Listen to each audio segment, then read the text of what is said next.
Assalamualaikum dan salam sejahtera cikgu ucapkan kepada semua pelajar. Baik, video kali ini cikgu ingin membuat penerangan berkaitan satu soalan rumusan, yang mana soalan rumusan kali ini dia menguji kita dengan memberikan lebih daripada dua bahan. Iaitu dalam soalan ini dia kemukakan 3 bahan dalam soalan rumusan. Jadi sama-sama kita lihat bagaimana kita menganalisis soalan rumusan ini sebelum kita menulis jawapan rumusan anda. Ini adalah contoh soalan rumusan yang diberikan. Jadi seperti biasa, sebelum kita menjawab, kita perlu membaca arahan soalan dengan teliti. Jangan sesekali kita terlepas pandang ataupun tidak membaca arahan soalan. Biasakan diri untuk membaca arahan soalan sekurang-kurangnya 2 kali. Ini bagi mengelakkan kita terlepas pandang ataupun tidak menepati kehendak soalan. Untuk soalan ini, baca petikan, keratan akhbar dan pantun yang disertakan di bawah ini, kemudian buat satu rumusan yang panjangnya tidak melebihi 120 patah perkataan. Anda digalakkan supaya menggunakan ayat anda sendiri tanpa mengubah maksud asal dalam petikan dan bahan. Seperti biasa, selepas sahaja kita membaca arahan, tugas kita adalah membaca setiap bahan yang diberikan. Ini adalah bahan pertama, bahan petikan. Ini adalah bahan yang kedua, diberi gambar dan petikan. Dan ini adalah bahan yang ketiga, dia memberi kita bentuk pantun sebanyak 2 rangkap. Jadi tugas kita adalah untuk membaca bahan pertama, bahan kedua dan bahan ketiga, dan pada masa yang sama kita perlu kenal pasti apakah tema untuk soalan rumusan ini. Baik, tugas terusnya adalah kita perlu mengenal pasti apakah tema bagi soalan rumusan ini berdasarkan ketiga-tiga bahan yang diberikan di dalam soalan. Jika kita lihat bahan yang pertama, kenyataan ini lebih kepada bertemakan tentang kemerdekaan. Bahan kedua ada gambar tentang rukun negara, dan bahagian yang ketiga tentang pantun cinta akan negara. Namun kita perlu mengenal pasti membaca isi kandung bahan-bahan tersebut supaya tema kita tidak lari daripada tema yang asal. Selepas kita mengenal pasti tema, barulah kita mengenal pasti pula apakah fokus yang terdapat dalam setiap bahan ini. Seperti biasa, dalam kelas sebelum ini saya ada mengatakan bahawa dalam sesuatu bahan tidak semestinya mewakili satu fokus. Kadang-kala boleh mewakili lebih daripada satu fokus. Jadi anda perlu baca dengan teliti sambil anda mengenal pasti isi-isi bagi fokus tersebut. Baiklah, selepas kita membaca bahan yang pertama, kita dapat mengesan bahawa fokus pertama untuk bahan pertama adalah berkaitan rintangan-rintangan tentang menerapkan prinsip rukun negara. Jadi di sini kita dah mengenal pasti dua isi berkaitan fokus rintangan-rintangan. Manakala di perenggan yang kedua terdapat fokus yang kedua berkaitan fokus tanggungjawab berkenaan menetapkan semangat patriotisme, dan berwarna hijau ini adalah isi-isi bagi fokus kedua tersebut. Dan di perenggan yang terakhir, bahan yang pertama mempunyai fokus yang kedua tentang tanggungjawab, fokus yang sama, penambahan sebanyak 2 isi yang ada di perenggan yang ketiga, iaitu perenggan yang terakhir. Jadi pelajar perlu membaca dan mencari isi-isi dan memadankan isi tersebut mengikut fokus-fokus yang telah dianalisis. Jadi setakat ini baru 2 fokus, iaitu fokus rintangan-rintangan dan tanggungjawab. Untuk bahan yang kedua terdapat satu fokus, iaitu fokus 1 berkenaan rintangan-rintangan. Jadi di sini ada berapa isi?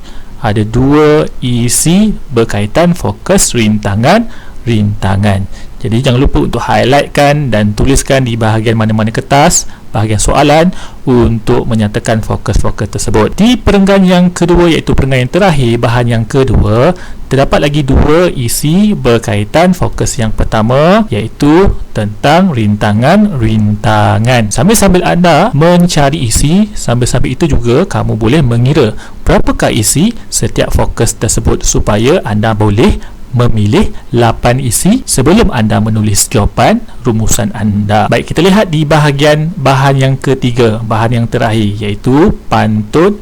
Apabila kita kenal pasti, timbul fokus yang ketiga. Apabila kita baca pantun ini, lebih terarah kepada kepentingan memantapkan ataupun memupuk semangat patriotik. Jadi di sini apabila kita baca sahaja bahagian maksud ataupun bayang pantun, kita dapat kena pasti ada 3 isi berkaitan fokus yang ketiga. Selesai sahaja kita mengenal pasti fokus-fokus yang terdapat dalam bahan, kita rangkumkan, kita rumuskan dalam bentuk jadual bahawa terdapat 3 fokus dalam 3 bahan tersebut. Yang pertama, fokus 1 berkaitan rintangan. Isi terdapat di bahan 1 dan bahan 2. Fokus 2 terdapat di bahan 1, iaitu berfokus tentang tanggungjawab. Dan fokus 3 mengandungi fokus yang ketiga daripada bahan ketiga, iaitu kepentingan. Apabila kamu sudah dapat menyenaraikan semua isi mengikut fokus dan bahan-bahan tersebut, tiba masa untuk kamu memilih, membuat keputusan bilangan manakah yang sesuai untuk kamu dapatkan 8 isi terbaik. Ingat, pastikan isi-isi yang diambil daripada setiap bahan, jangan diambil satu bahan. Di sini saya sarankan ada 2 kaedah kiraan cadangan yang anda boleh ambil. Yang pertama, mungkin anda boleh ambil 6 isi rintangan. Kemungkinan daripada 6 ini 3 daripada bahan yang pertama dan 3 daripada bahan yang kedua, ataupun 4 daripada bahan pertama, 2 daripada bahan yang kedua. Ikut mana yang tepat, mana yang terbaik. Untuk fokus yang kedua, kamu boleh ambil 1 isi daripada fokus yang kedua, iaitu bahan pertama. Dan untuk fokus yang ketiga, kamu boleh ambil 1 daripada bahan yang ketiga, dan menjadi 8 isi lengkap. Atau sekiranya kamu tidak mahu mengambil risiko di bahagian fokus yang kedua dan ketiga, kamu boleh memutuskan untuk fokus yang pertama kamu ambil 5 isi, manakala fokus yang kedua kamu boleh ambil 1 atau 2 isi, fokus ketiga 1 atau 2 isi, dan menjadi 8 isi. Setelah kamu memutuskan jumlah isi yang kamu pilih, barulah kamu bahagikan jawapan-jawapan tersebut mengikut 2 perenggan bahagian jawapan isi, iaitu perenggan kedua dan perenggan yang ketiga. Baiklah, ingin cikgu kongsikan cadangan rangka jawapan untuk soalan rumusan anda.